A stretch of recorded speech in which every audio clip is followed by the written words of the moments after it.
వాడికన్నా తెలియవద్దా మా అమ్మ ఎక్కడికి వెళ్తుంది?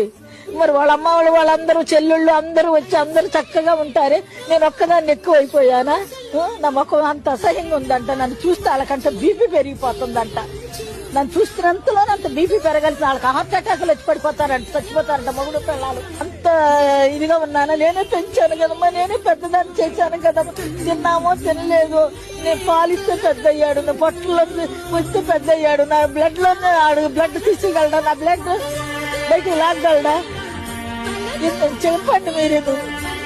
నాకు కూతురు ఉంది, చచ్చిపోయిందమ్మా. నెగిటివ్ ప్లేస్ విజయవాడ, చచ్చిపోయింది.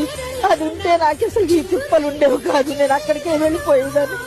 దీనికి ఒక చట్టం తీసుకురావాలమ్మ. ఏ కొడుకు కూడా ఇలాంటివి చెయ్యకూడదు. ప్రతి ఒక్క కొడుక్కి చెప్తున్నాను. దీని వెనకాల వాళ్ళ భార్యలు వాళ్ళ అమ్మలే ఉన్నారు.